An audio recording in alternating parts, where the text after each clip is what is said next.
Durante anos recebi numerosas cartas de meus leitores e todos perguntavam-me o que tinha feito depois de escrever meus livros, publicados em inglês em 1920, 1931, mas redigidos desde 1910 e 1912. Nunca podia responder a estas cartas. Só para tentar fazê-lo necessitaria de livros inteiros. Porém, quando meus correspondentes moravam em Londres, onde me instalaram em 1921, organizava em sua intenção ciclos de conferências, nos quais tentava responder às perguntas, explicava-lhes o que descobriria depois de haver escrito meus 2 livros e em que direção se engajar o meu trabalho. Em 1934, escrevi 5 conferências preliminares que davam uma ideia geral do objeto de meus estudos, bem como das linhas de trabalho que seguia comigo determinado número de pessoas. Reunir tudo isso numa única conferência, e mesmo em 2 ou 3 era totalmente impossível. Por isso advertia sempre ser inútil assistir a 1 ou 2 conferências, mas serem necessárias no mínimo 5 ou talvez 10, para se ter uma ideia da orientação do meu trabalho. Essas conferências continuaram desde então e durante todo esse período corrigi-as e reescrevi-as várias vezes. No conjunto, achei essa organização geral satisfatória. Liam-se 5 conferências, estando eu presente ou então ausente. Os ouvintes podiam fazer perguntas e, se tentavam seguir, os conselhos e indicações que lhes eram dados, e que diziam respeito, sobretudo, à observação de si e a certa disciplina interior. Adquiriram rapidamente, pela prática, uma compreensão mais do que suficiente do que eu fazia.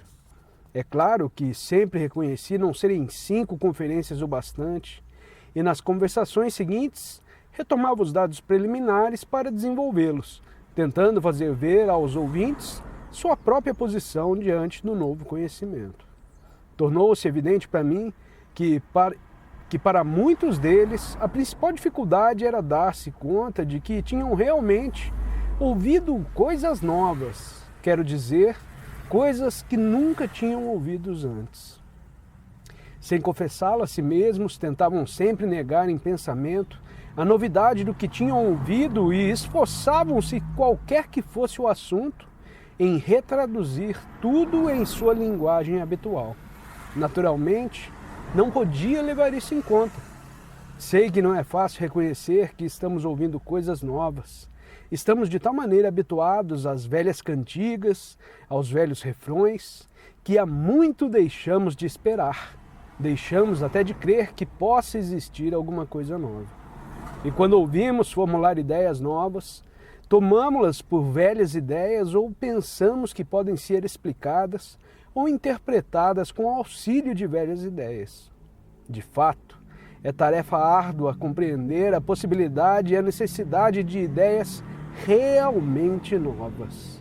Isso requer tempo e revisão de todos os valores correntes.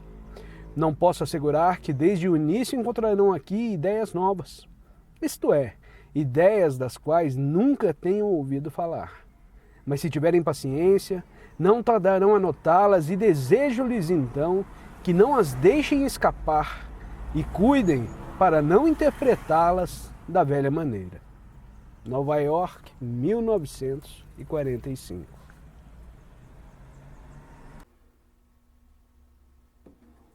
Primeira conferência.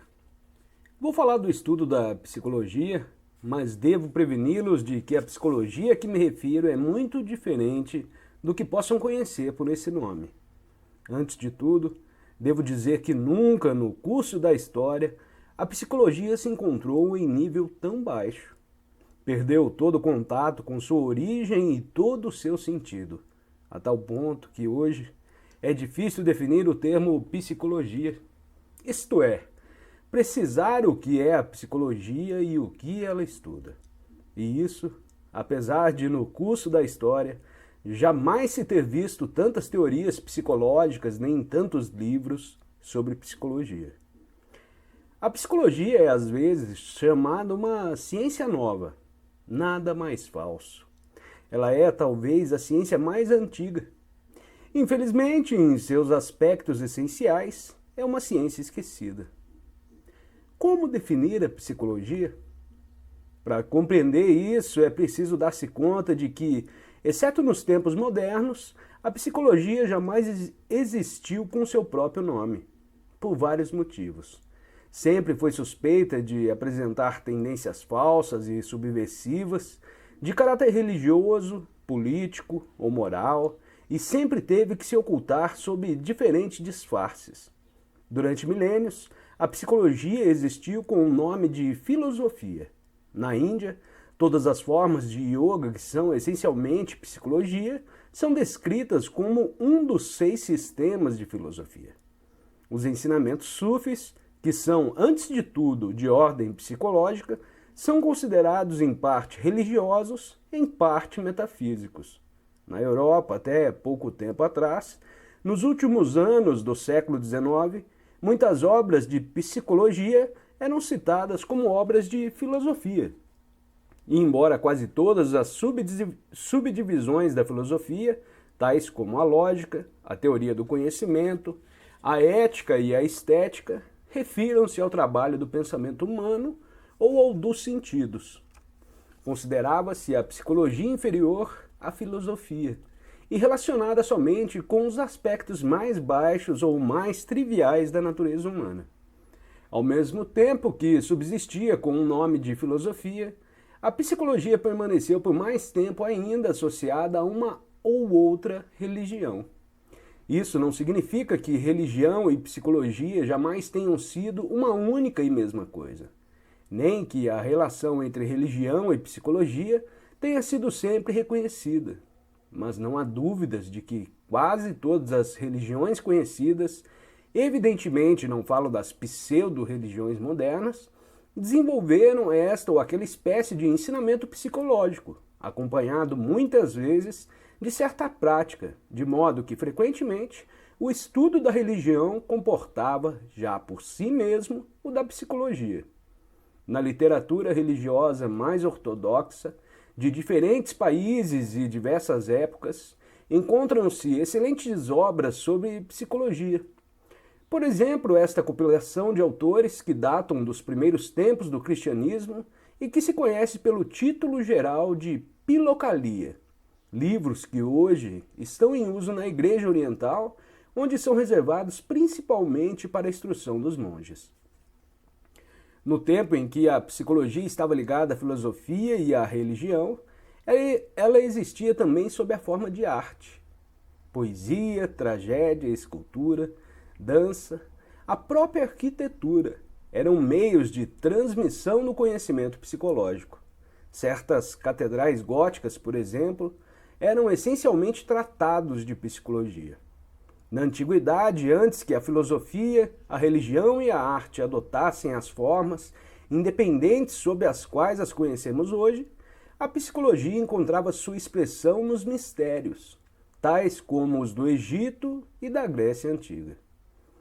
Mais tarde, desaparecidos os mistérios, a psicologia sobreviveu a eles sob a forma de ensinamentos simbólicos, que ora se encontravam ligados à religião da época, ora não, tais como a astrologia, a alquimia, a magia e, entre os modernos, a maçonaria, o ocultismo e a teosofia. Aqui é indispensável observar que todos os sistemas e doutrinas psicológicos, tanto os que existiram ou existem abertamente, como aqueles que permaneceram ocultos ou disfarçados, podem dividir-se em 2 categorias principais. Primeira, as doutrinas que estudam o homem, tal como o encontram ou tal como o supõem ou imaginam. A psicologia científica moderna, ou o que se conhece por esse nome, pertence a essa categoria. E a segunda, as doutrinas que estudam o homem, não do ponto de vista do que ele é ou parece ser, mas do ponto de vista do que ele pode chegar a ser, ou seja, do ponto de vista de sua evolução possível.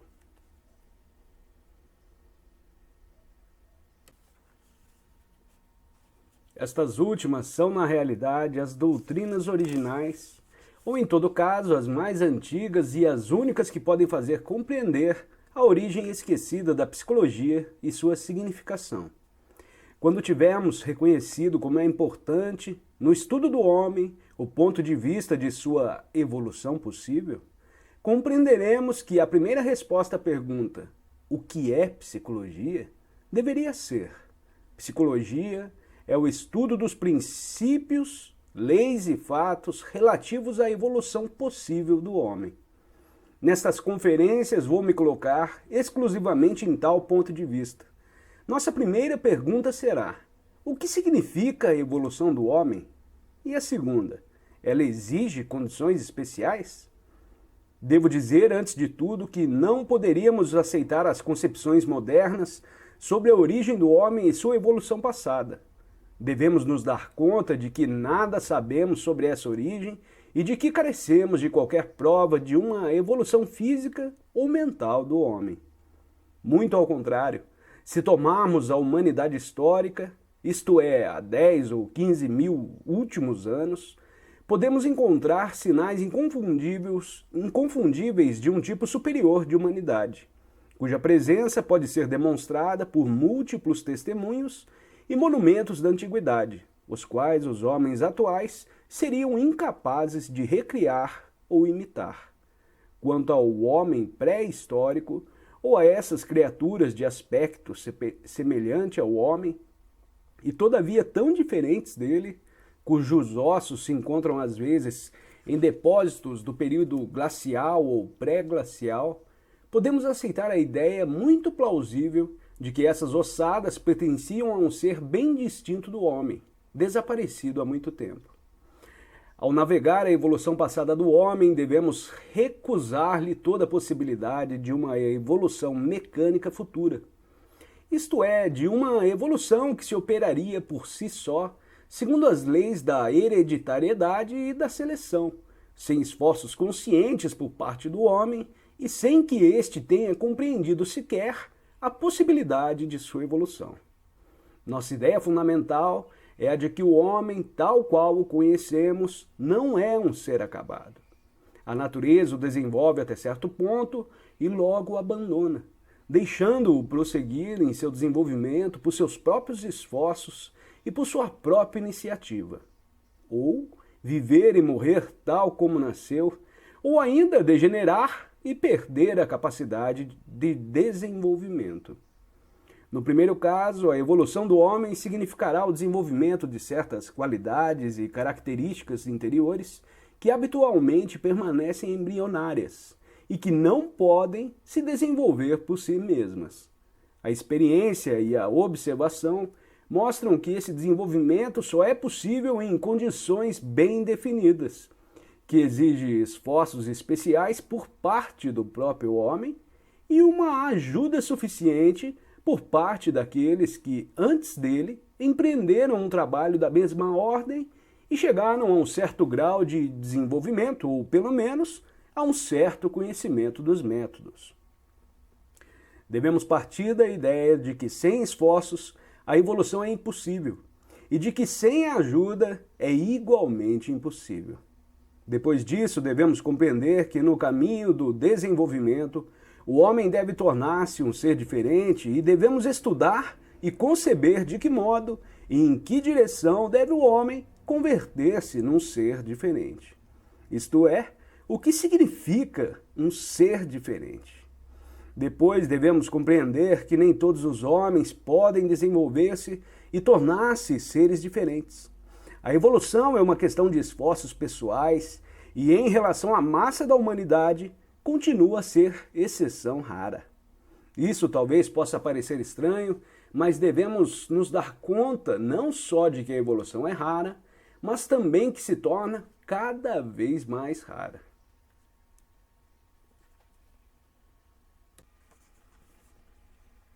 Isso naturalmente provoca numerosas perguntas. O que significa esta frase? No caminho da evolução, o homem deve tornar-se um ser diferente? O que quer dizer um ser diferente? Quais são essas qualidades e características interiores que podem ser desenvolvidas no homem e como chegar até elas? Por que nem todos os homens podem desenvolver-se e tornar-se seres diferentes? Por que semelhante injustiça? Tentarei responder a essas perguntas começando pela última. Por que nem todos os homens podem desenvolver-se e tornar-se seres diferentes? A resposta é muito simples. Porque não o desejam. Porque nada sabem a respeito e ainda que se lhes diga, não o compreenderão antes de uma longa preparação. A ideia essencial é que, para tornar-se um ser diferente, o homem deve desejá-lo intensamente e por muito tempo. Um desejo passageiro ou vago, nascido de uma insatisfação no que diz respeito às condições exteriores, não criará um impulso suficiente. A evolução do homem depende de uma compreensão do que pode adquirir e do que deve dar para isso. Se o homem não desejar, ou não o desejar com bastante intensidade, e não fizer os esforços necessários, jamais se desenvolverá. Não há, pois, injustiça alguma nisso, porque haveria de ter o homem o que não deseja. Se o homem fosse forçado a tornar-se um ser diferente, quando está satisfeito com o que é, aí sim haveria injustiça. Vamos nos perguntar agora o que significa um ser diferente. Se examinarmos todos os dados que podemos reunir sobre essa questão, encontraremos sempre a afirmação de que, ao tornar um ser diferente, o homem adquire numerosas qualidades novas e poderes que antes não possuía. Essa afirmação é comum a todas as doutrinas que admitem a ideia de um crescimento interior do homem. Isso, porém, não basta. As descrições, ainda que as mais detalhadas desses novos poderes, não nos ajudarão de modo algum a compreender como aparecem e nem de onde vêm. Falta um elo nas teorias geralmente admitidas, mesmo naquelas de que acabo de falar, e que tem por base a ideia da possibilidade de uma evolução do homem. A verdade é que antes de adquirir novas faculdades ou novos poderes, que não conhece e ainda não possui, o homem deve admitir faculdades e poderes que tão pouco possui, mas que se atribui, isto é, que crê conhecer e crê ser capaz de usar e de usar até com maestria. Esse é o elo que falta e aí está o ponto de maior importância. No caminho da evolução definido como um caminho baseado no esforço e na ajuda, o homem deve adquirir qualidades que crê já possuir, mas sobre as quais se ilude. Para compreender isso melhor, para saber que faculdades novas e que poderes insuspeitados pode o homem adquirir e quais são aqueles que imagina possuir, devemos partir da ideia geral que o homem tem de si mesmo. E nos encontramos de imediato ante um fato importante. O homem não se conhece. Não conhece nem os próprios limites, nem suas possibilidades. Não conhece sequer até que ponto não se conhece. O homem inventou numerosas máquinas e sabe que às vezes são necessários anos de sérios estudos para poder servir-se de uma máquina complicada ou para controlá-la. Mas quando se trata de si mesmo, ele esquece esse fato, ainda que ele próprio seja uma máquina muito mais complicada do que todas aquelas que inventou. Está cheio de ideias falsas sobre si mesmo. Antes de tudo, não se dá conta de que ele é realmente uma máquina. O que quer dizer o homem é uma máquina? Quer dizer que não tem movimentos independentes, seja interior, seja exteriormente. É uma máquina posta em movimento por influências exteriores e choques exteriores. Todos os seus movimentos, ações, palavras, ideias, emoções, humores e pensamentos são provocados por influências exteriores. Por si mesmo e tão somente um autônomo com certa provisão de lembranças de experiências anteriores e certo potencial de energia em reserva. Devemos compreender que o homem não pode fazer nada. O homem, porém, não se percebe disso e se atribui a capacidade de fazer. É o primeiro dos falsos poderes que se arroga. Isso deve ser compreendido com toda clareza. O homem não pode fazer nada. Tudo o que crê fazer na realidade acontece. Isso acontece exatamente como chove, neva ou venta. Infelizmente, não há em nosso idioma verbos impessoais que possam ser aplicados aos atos humanos. Devemos, pois, continuar a dizer que o homem pensa, lê, escreve, ama, detesta, empreende guerras, combates e etc. Na realidade, tudo isso simplesmente acontece. O homem não pode pensar, falar, nem mover-se como quer. É um marionete, puxada para cá e para lá por fios invisíveis. Se compreender isso, poderá aprender mais coisas sobre si mesmo e talvez então tudo comece a mudar para ele. Mas se não puder admitir nem compreender sua profunda mecanicidade, ou não quiser aceitá-la como um fato, não poderá aprender mais nada e as coisas não poderão mudar para ele.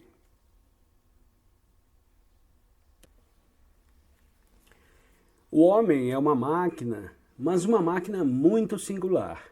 Pois se as circunstâncias se prestarem a isso, e se bem dirigida, essa máquina poderá saber que é uma máquina. E se der conta disso plenamente, ela poderá encontrar os meios para deixar de ser máquina. Antes de tudo, o homem deve saber que ele não é um, mas múltiplo. Não tem um eu único, permanente e imutável. Isso muda continuamente. No momento é uma pessoa, no momento seguinte outra, e pouco depois uma terceira, e sempre assim, quase indefinidamente.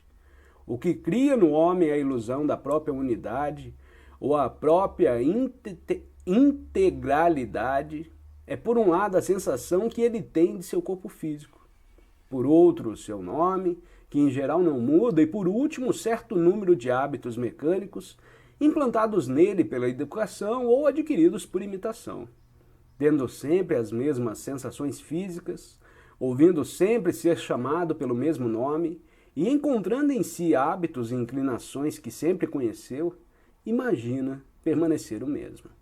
Na realidade, não existe unidade no homem.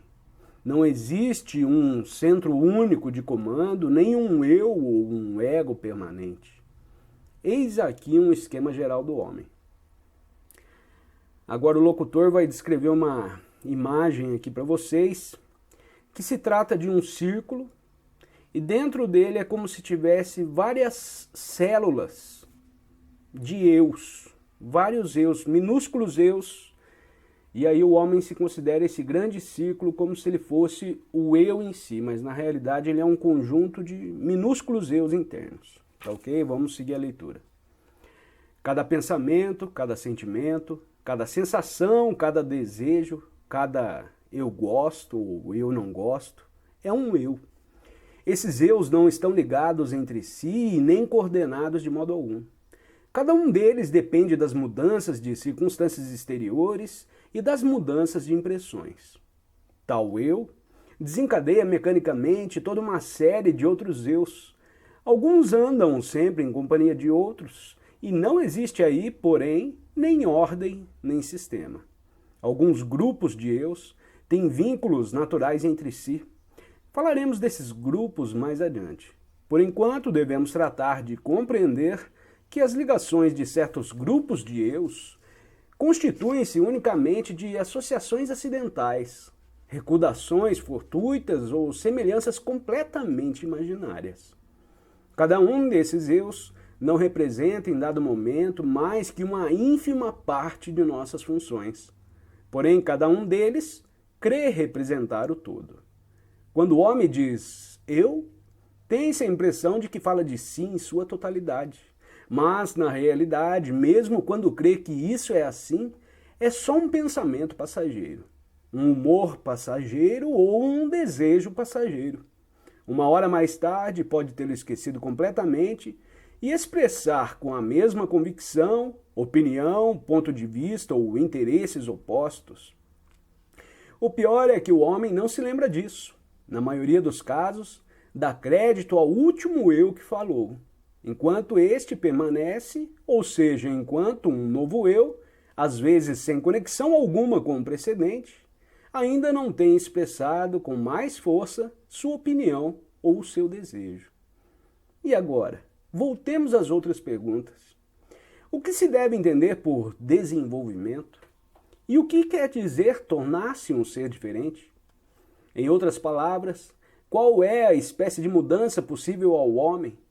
Quando e como se inicia essa mudança? Já dissemos que a mudança deve começar pela aquisição desses poderes e capacidades que o homem se atribui, mas que na realidade não possui. Isso significa que antes de adquirir qualquer poder novo ou qualquer capacidade nova, o homem deve desenvolver nele as qualidades que crê possuir e sobre as quais ele cria para si as maiores ilusões. O desenvolvimento não pode se basear na mentira a si mesmo, nem no enganar-se a si mesmo. O homem deve saber o que é seu e o que não é seu. Deve dar-se conta de que não possui as qualidades que se atribui, a capacidade de fazer, a individualidade ou a unidade, o ego permanente, bem como a consciência e a vontade. E é necessário que o homem saiba disso, pois enquanto imaginar possuir essas qualidades, não fará os esforços necessários para adquiri-las, da mesma maneira que um homem não comprará objetos preciosos, nem estará disposto a pagar um preço elevado por eles, se acreditar que já os possui. A mais importante e a mais enganosa dessas qualidades é a consciência. E a mudança no homem começa por uma mudança em sua maneira de compreender a significação da consciência e continua com a aquisição gradual de um domínio da consciência. O que é consciência? Na linguagem comum, a palavra consciência é quase sempre empregada como equivalente da palavra inteligência, no sentido de atividade mental. Na realidade, a consciência no homem é uma espécie muito particular de tomada de conhecimento interior, independentemente de sua atividade mental. É, antes de tudo, uma tomada de conhecimento de si mesmo, conhecimento de quem ele é, de onde está, e a seguir, conhecimento do que sabe, do que não sabe e assim por diante. Só a própria pessoa é capaz de saber se está consciente ou não em dado momento. Certa corrente de pensamento da psicologia europeia provou, aliás, há muito tempo, que só o próprio homem pode conhecer certas coisas sobre si mesmo. Só o próprio homem, pois, é capaz de saber se a sua consciência existe ou não em dado momento. Assim, a presença ou a ausência da consciência no homem não pode ser provada pela observação de seus atos exteriores. Como acabo de dizer, esse fato foi estabelecido há muito tempo, mas nunca se compreendeu realmente sua importância, porque essa ideia sempre esteve ligada a uma compreensão da consciência como atividade ou processo mental. O homem pode dar-se conta por um instante de que antes desse mesmo instante não estava consciente. Depois esquecerá essa experiência e, ainda que a recorde, isso não será a consciência. Será apenas a lembrança de uma forte experiência. Quero agora lhes chamar a atenção para outro fato perdido de vista por todas as escolas modernas de psicologia. É o fato de que a consciência no homem jamais é permanente, seja qual for o modo como é encarada. Ela está sempre presente ou está ausente. Os momentos de consciência mais elevados criam a memória. Os outros momentos, o homem simplesmente os esquece. É justamente isso que lhe dá, mais que qualquer outra coisa, a ilusão de consciência contínua ou de percepção de si contínua. Algumas modernas escolas de psicologia negam inteiramente a consciência, negam até a utilidade de tal termo. Isso, porém, não passa de paroxismo de incompreensão. Outras escolas, se é possível chamá-las assim, falam de estados de consciência, quando se referem a pensamentos, sentimentos, impulsos motores e sensações. Tudo isso tem como base o erro fundamental de se confundir consciência com funções psíquicas. Falaremos disso mais adiante. Na realidade, o pensamento moderno na maioria dos casos, continua a crer que a consciência não possui graus. A aceitação geral, ainda que tácita, dessa ideia, embora em contradição com numerosas descobertas recentes, tornou impossível muitas observações sobre as variações da consciência. O fato é que a consciência tem graus bem visíveis e observáveis, em todo caso visíveis e observáveis por cada um em si mesmo. Primeiro, há o critério da duração. Quanto tempo se permaneceu consciente? Segundo, o da frequência. Quantas vezes se tornou consciente? Terceiro, o da amplitude e da penetração. Do que se estava consciente? Pois isso pode variar com o crescimento interior do homem. Se considerarmos apenas os dois primeiros desses 3 pontos, poderemos compreender a ideia de uma evolução possível da consciência. Essa ideia está ligada a um fato essencial, perfeitamente conhecido pelas antigas escolas psicológicas, tais como a dos autores da Pilocalia, porém completamente ignorado pela filosofia e pela psicologia europeias dos 2 ou 3 últimos séculos. É o fato de que, por meio de esforços especiais e de um estudo especial, a pessoa pode tornar a consciência contínua e controlável. Tentarei explicar como a consciência pode ser estudada. Tome um relógio e olhe o ponteiro grande, tentando manter a percepção de si mesmo e concentrar-se no pensamento. Eu sou Pedro Ouspensky, por exemplo. Eu estou aqui nesse momento. Tente pensar apenas nisso. Siga simplesmente o movimento do ponteiro grande, permanecendo consciente de si mesmo, de seu nome, de sua existência e do lugar em que você está. Afaste qualquer outro pensamento. Se for perseverante, poderá fazer isso durante 2 minutos. Tal é o limite da sua consciência. E se tentar repetir a experiência logo a seguir, irá achá-la mais difícil que da primeira vez. Essa experiência mostra que um homem em seu estado normal pode, mediante grande esforço, ser consciente de uma coisa, ele mesmo, no máximo durante 2 minutos. A dedução mais importante que se pode tirar dessa experiência, se realizada corretamente, é que o homem não é consciente de si mesmo. Sua ilusão de ser consciente de si mesmo é criada pela memória e pelos processos do pensamento. Por exemplo, um homem vai ao teatro, se tem este hábito, não tem consciência especial de estar ali enquanto ali está. E não obstante, pode ver e observar. O espetáculo pode interessá-lo ou aborrecer-lhe. Pode lembrar-se do espetáculo, lembrar-se das pessoas com quem se encontrou e assim por diante. De volta a casa, lembra-se de haver estado no teatro e, naturalmente, pensa ter estado consciente enquanto lá se encontrava.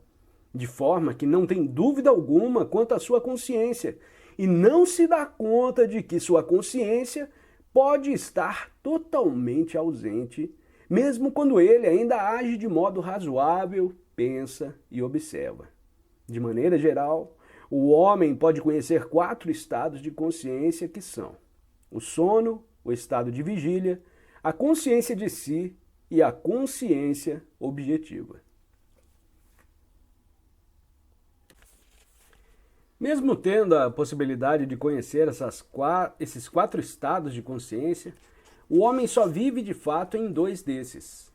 Uma parte de sua vida transcorre no sono e a outra no que se chama estado de vigília.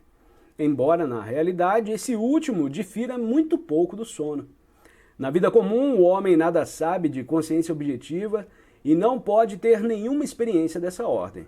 O homem se atribui o terceiro estado de consciência ou consciência de si e crê possuí-lo, embora na realidade só seja consciente de si mesmo por lampejos, aliás, muito raros. E mesmo nesses momentos é pouco provável que ele reconheça esse estado, dado que ignora o que implicaria o fato de realmente possuí-lo. Esses vislumbres de consciência ocorrem em momentos excepcionais, em momentos de perigo e em estados de intensa emoção. em circunstâncias e situações novas e inesperadas, ou também, às vezes, em momentos bem simples onde nada de particular ocorre. Em seu estado ordinário ou normal, porém, o homem não tem qualquer controle sobre tais momentos de consciências. Quanto à nossa memória ordinária ou aos nossos momentos de memória, na realidade, nós só nos recordamos de nossos momentos de consciência, embora não saibamos que isso é assim. O que significa a memória no sentido técnico da palavra? Todas as diferentes espécies de memória que possuímos, vou explicar mais adiante. Hoje só desejo atrair sua atenção para as observações que tenham podido fazer a respeito de sua memória. Notarão que não se recordam das coisas sempre da mesma maneira. Algumas coisas são recordadas de forma muito viva e outras permanecem vagas, e existem aquelas de que não se recordam em absoluto. Apenas sabem que aconteceram. Ficarão muito surpresos quando constatarem como se recordam de pouca coisa. E é assim porque só se recordam dos momentos em que estiveram conscientes. Assim, para voltar a esse terceiro estado de consciência, podemos dizer que o homem tem momentos fortuitos de consciência de si, que deixam viva a lembrança das circunstâncias em que eles ocorreram. O homem, entretanto, não tem nenhum poder sobre tais momentos. Aparecem e desaparecem por si mesmos sob a ação de condições exteriores, de associações acidentais ou de lembranças de emoções. Surge esta pergunta: é possível adquirir o domínio desses momentos fugazes de consciência, evocá-los mais frequentemente, mantê-los por mais tempo ou até torná-los permanentes? Em outros termos, é possível tornar-se consciente? Esse é o ponto essencial e é preciso compreender, desde o início do nosso estudo, que esse ponto escapou completamente, até em teoria, a todas as escolas modernas de psicologia sem exceção.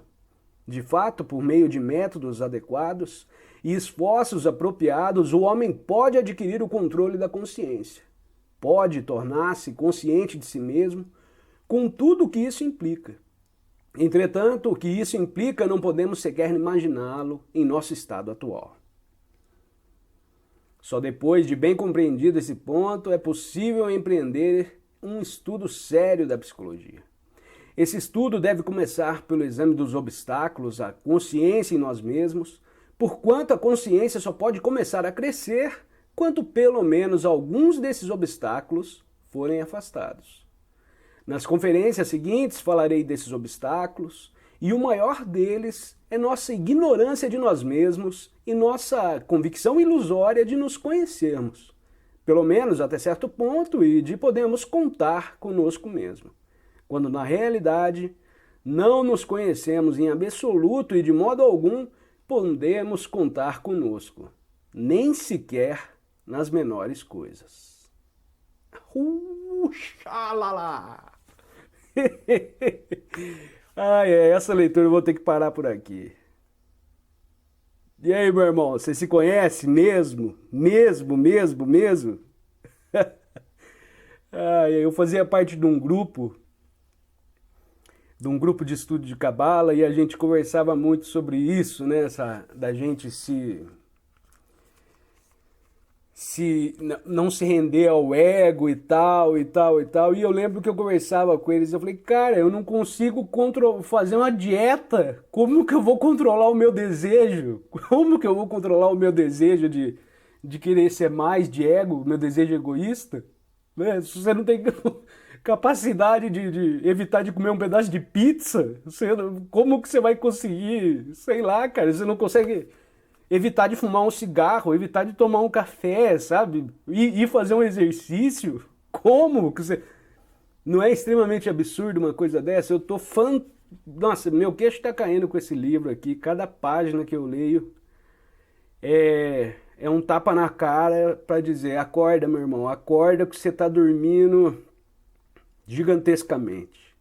Eu espero que você tenha essa mesma experiência aí ouvindo esse áudio, porque a gente sempre soube disso, mas nunca teve a coragem de reconhecer, né? A gente não sabe nada sobre nós.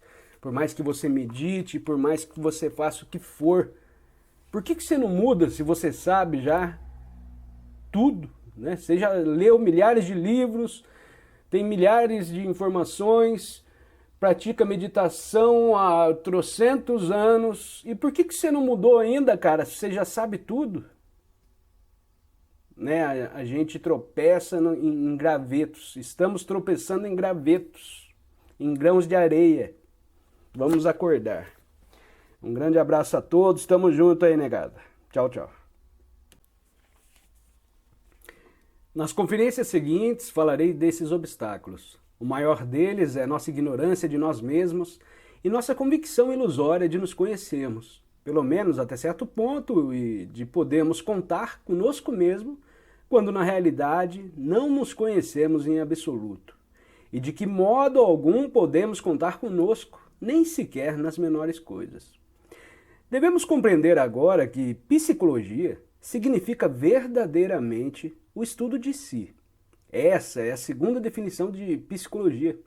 Não se pode estudar psicologia como se estuda astronomia, quer dizer, fora de si próprio. Ao mesmo tempo, uma pessoa deve estudar-se como estudaria qualquer máquina nova e complicada. É necessário conhecer as peças dessa máquina, suas funções principais, as condições para um trabalho correto, as causas de um trabalho defeituoso e uma porção de outras coisas difíceis de descrever sem uma linguagem especial que, aliás, é indispensável conhecer para ficar em condições de estudar a máquina. A máquina humana tem 7 funções diferentes. Primeira, o pensamento ou o intelecto. Segunda, o sentimento ou as emoções. Terceira, a função instintiva, todo o trabalho interno do organismo. Quarta, a função motora, todo o trabalho externo do organismo, o movimento no espaço e etc. Quinta, o sexo, função dos 2 princípios, masculino e feminino, em todas as suas manifestações. Além dessas 5 funções, existem 2 outras para as quais a linguagem corrente não tem nome e que aparece somente nos estados superiores de consciência.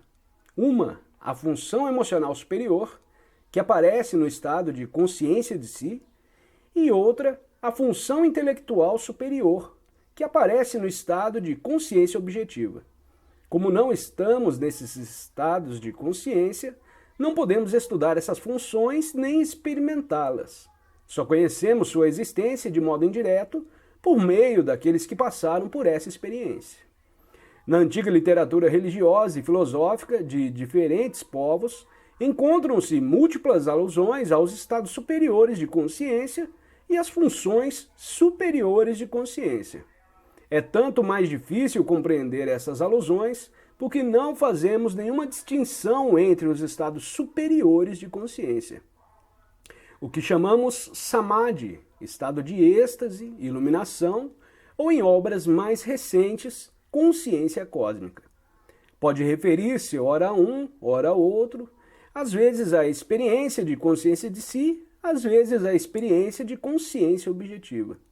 E por mais estranho que possa parecer, temos mais material para avaliar o mais elevado desses estados, a consciência objetiva, do que para aquilatar o estado intermediário, a consciência de si, embora o primeiro só possa ser alcançado depois desse último. Deve o estudo de si começar pelo estudo das 4 primeiras funções: intelectual, emocional, instintiva e motora. A função sexual só pode ser estudada muito mais tarde, depois dessas 4 funções terem sido suficientemente compreendidas. Ao contrário do que afirmam certas teorias modernas, a função sexual vem realmente depois das outras, quer dizer, parece mais tarde na vida, quando as 4 primeiras funções já se tiverem manifestado plenamente. Está condicionada por elas e, por conseguinte, o estudo da função sexual será útil apenas quando as 4 primeiras funções forem conhecidas em todas as suas manifestações. Ao mesmo tempo, é preciso compreender bem que qualquer irregularidade ou anomalia será na função séria, na função sexual, torna impossível o desenvolvimento de si e até o estudo de si. Tratemos agora de compreender as 4 primeiras funções. O que entendo por função intelectual ou função do pensamento, suponho que seja claro para vocês. Nela estão compreendidos todos os processos mentais, percepção de impressões, formação de representações e conceito, raciocínio, comparação, afirmação, negação, formação de palavras, linguagem, imaginação e assim por diante. A segunda função é o sentimento ou as emoções. Alegria, tristeza, medo, surpresa e etc. Ainda que estejam seguros de bem compreender como e em que emoções diferem dos pensamentos, vou lhes aconselhar a rever todas as suas ideias a esse respeito. Confundimos pensamentos e sentimentos em nossas maneiras habituais de ver e de falar. Entretanto, para começar a estudar-se a si mesmo, é necessário estabelecer claramente a diferença entre eles. As 2 funções seguintes, instintiva e motora, vão nos reter por mais tempo, pois nenhum sistema de psicologia comum distingue nem descreve corretamente essas 2 funções.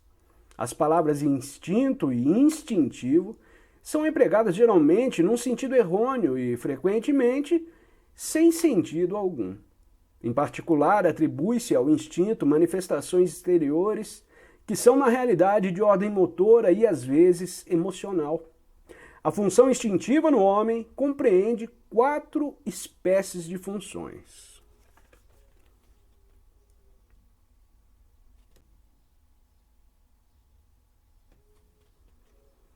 A função instintiva no homem compreende a 4 espécies de funções.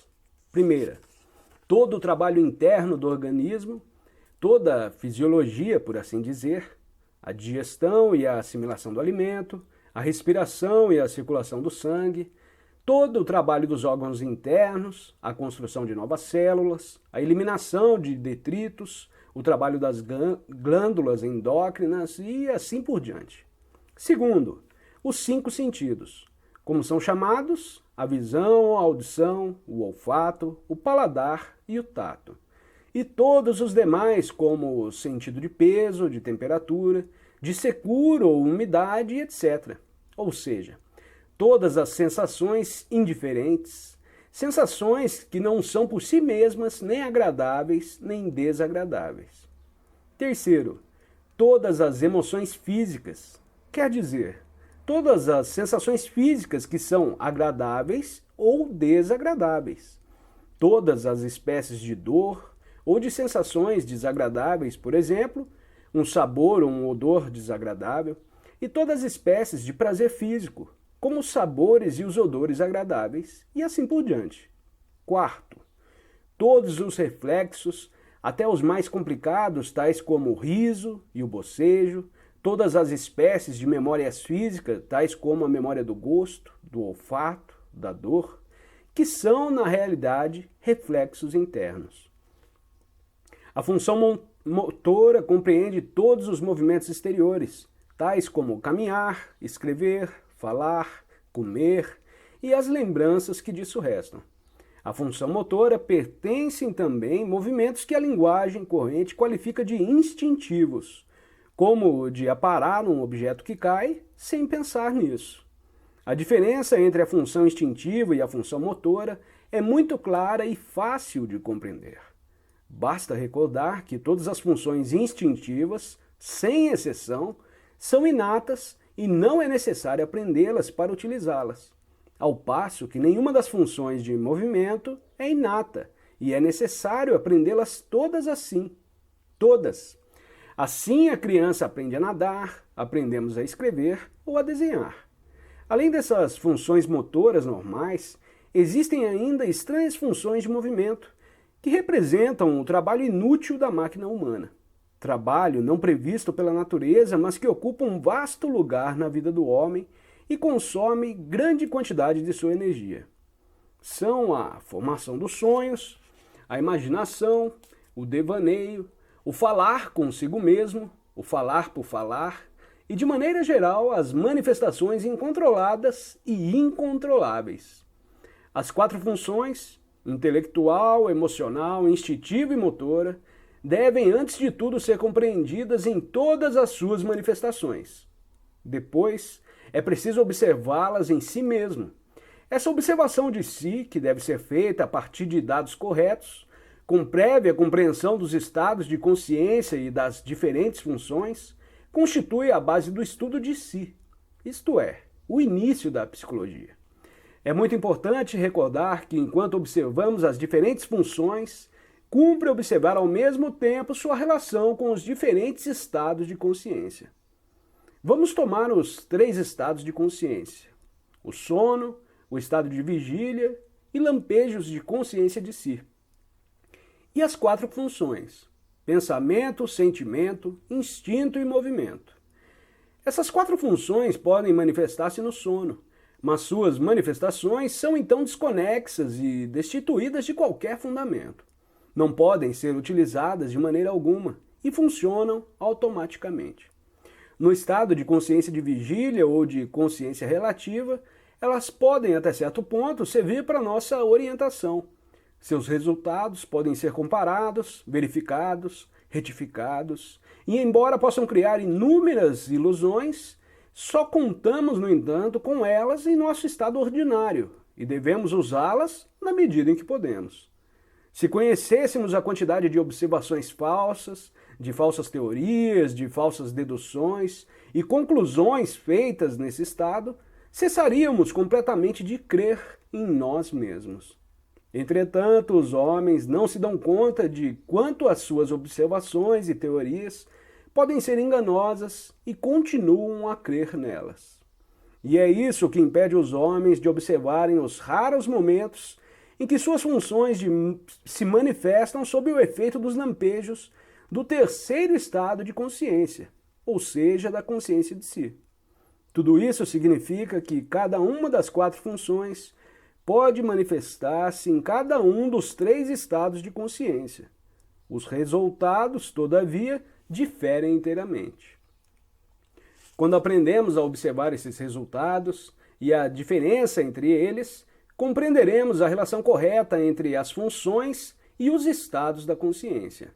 Mas antes de considerar as diferenças que apresentam uma função segundo o estado de consciência, é preciso compreender que a consciência de um homem e as funções de um homem são 2 fenômenos de ordem completamente diferentes, de natureza totalmente diferente e dependentes de causas diferentes, e que um pode existir sem o outro.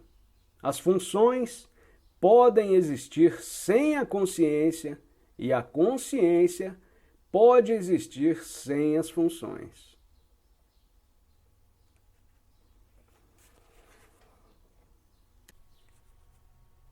Segunda conferência. Continuamos nosso estudo do homem por um exame mais detalhado dos diferentes estados de consciência.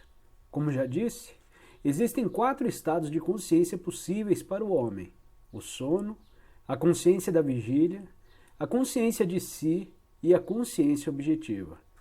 Mas o homem vive apenas em 2 desses estados, em parte no sono e em parte no que às vezes se denomina consciência de vigília. É como se possuísse uma casa de 4 andares, mas só vivesse nos 2 andares inferiores. O primeiro dos estados de consciência, o mais baixo, é o sono. É um estado puramente subjetivo e passivo. O homem está rodeado de sonhos. Todas as suas funções psíquicas trabalham sem direção alguma. Não há lógica, não há continuidade, não há causa nem resultado nos sonhos. Imagens puramente subjetivas, ecos de experiências passadas ou ecos de vagas percepções do momento.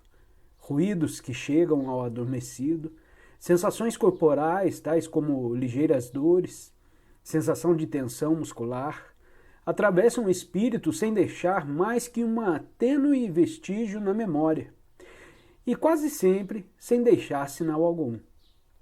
O segundo grau, de consciência, aparece quando o homem desperta.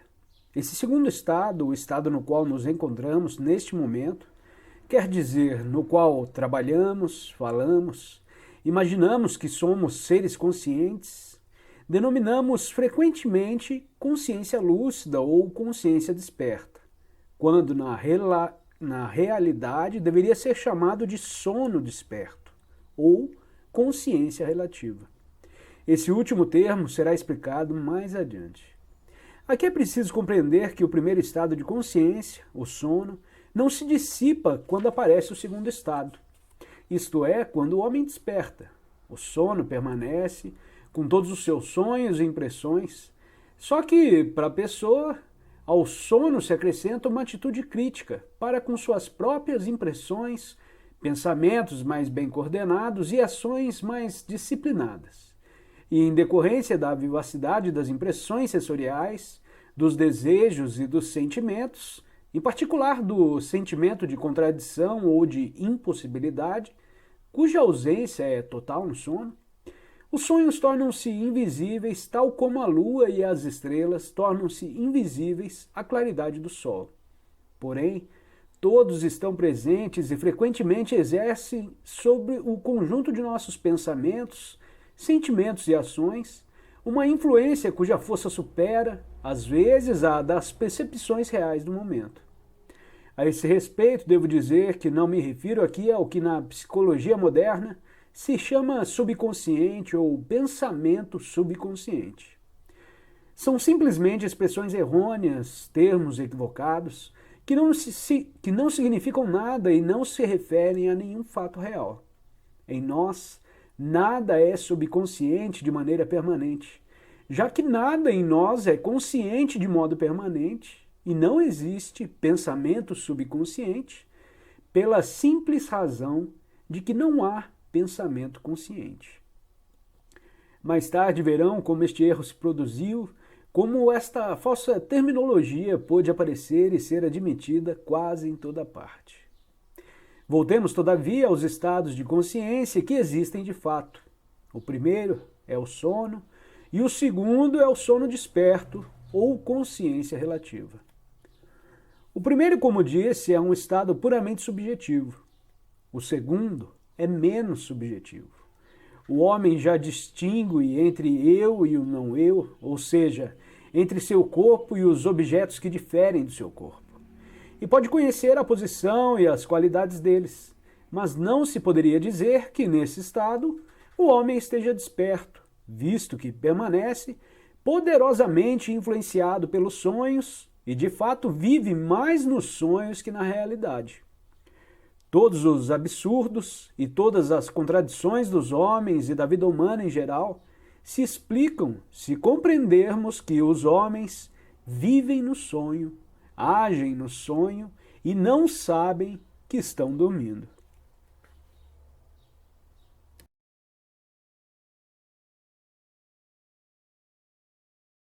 Link dos livros e do Pix na descrição. Apoie esse projeto e inscreva-se no canal. apoia.se/Cosmos Audiolivros.